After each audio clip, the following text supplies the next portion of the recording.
Kita semua tahu perang yang berlangsung panjang akan merugikan semua pihak, baik yang berperang maupun negara tetangganya. Bahkan kalau negara yang berperang adalah negara penghasil atau negara produsen, akan berpengaruh ke seluruh dunia efeknya. Dalam perang di Ukraina kali ini, Rusia adalah negara besar, negara superpower. Ketika Amerika melakukan sanksi ekonomi, ternyata dalam waktu beberapa minggu setelah dilaksanakan, bukan Rusia yang tertekan secara ekonomi, ternyata malah pengusaha Amerika banyak yang merugi. Donald Trump, musuh politik Partai Demokrat dan Biden di tahun 2024 nanti, di mana dia akan menjajal sekali lagi dirinya untuk menjadi kandidat dari Partai Republik, ketawa terbahak-bahak meledek Biden dengan kebijakan melakukan sanksi ekonomi terhadap Rusia tersebut. Dan benar, saat ini berbalik merugikan pengusaha Amerika. Mengapa? Karena Starbucks yang berjumlah 1.200 gerai harus angkat kaki dari Rusia. Namun, kafenya masih berjalan dikelola oleh pihak Rusia, tinggal ganti nama dari Starbucks menjadi Starbucks. Begitu juga KFC harus hengkang dari Rusia,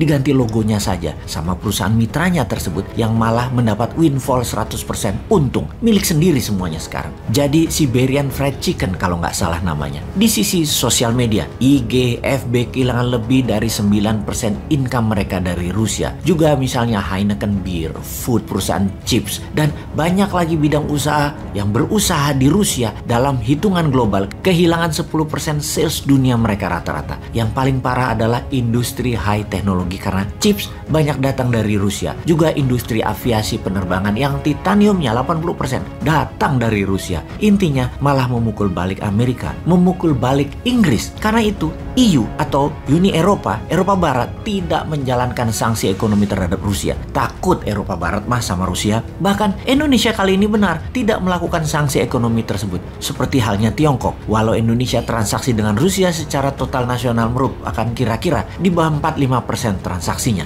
menjadikan tidak ada gejolak ekonomi di Indonesia. Apalagi ada 30 ribuan warga Rusia di Bali yang diperkirakan dalam 6 bulan ke depan akan menambah menjadi 50 ribu orang warga. Ini sisi positif. Mereka itu bawa uang dan bawa keterampilannya ke Indonesia. Sekarang kita bahas apa yang media barat lakukan terhadap Rusia yang digiring dengan citra negatif. Namun seperti halnya rakyat Indonesia, sudah pada pintar semua warga dunia. Tidak terlalu pengaruh terhadap berita mainstream barat yang berisi propaganda sisi barat, di mana media Indonesia yang besar-besar adalah perpanjangan tangan media barat. Sekarang rakyat dunia juga seperti Indonesia, makin pintar. Media barat mengatakan dalam 1 bulan lagi Rusia akan bangkrut karena biaya perang 30 billion dolar per harinya atau 45 triliun rupiah per harinya akan membuat bangkrut Rusia. Kita buktikan dari fakta lapangan di awal bulan Februari dalam peta satelit tepat sebelum penyerangan.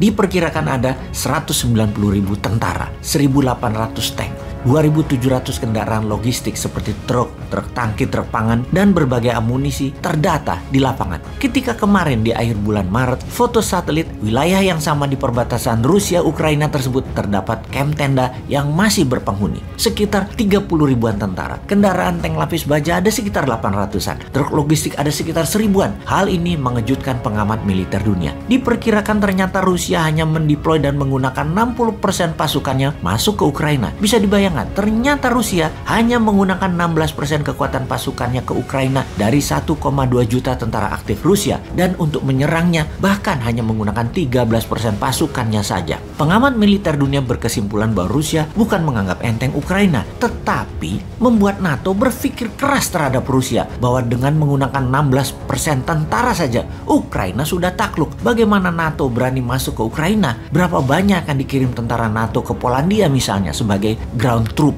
pasukannya? Apakah mau rakyat Polandia ada 400 ribu tentara NATO yang bisa membuat negaranya ambiar makbiar, dan mendeploy 400 ribu tentara di Polandia oleh NATO kira-kira memakan waktu 6 bulan sampai 1 tahun. Sementara Rusia menambah pasukannya menjadi 400 ribu ke Belarusia bisa dilakukan hanya dalam 3 bulan. Polandia itu keburu diserang dan dibumi hanguskan oleh Rusia sebelum tentara NATO berkumpul. Kembali ke perbatasan Rusia-Ukraina. Dengan gerakan yang bolak-balik, tentara tentara menjadi selalu segar. Serangan tidak boros, hanya roket untuk membumi hanguskan bangunan militer, bunker amunisi Ukraina, juga cadangan makanan, serta tekanan psikologis ke warga sipil dengan ditembaknya ke bangunan-bangunan sipil. Ternyata diperkirakan biaya perang Rusia hanya 3 billion dolar per harinya, alias 4 triliunan rupiah per harinya. Ini juga mengapa pesawat tempur udara Rusia hanya sesekali dipakai, itu pun yang hypersonic, yang di atas supersonik tentunya. Terbang bisa sampai 3-4 kali kecepatan suara. Juga armada laut, sebagian saja di Laut Hitam dan Laut Baltik yang dioperasikan. Karena memang biaya operasi pesawat dan armada laut itu mahal. Perang darat, infanteri, sniper, logistik darat, semua perangnya itu biayanya lebih murah. Dan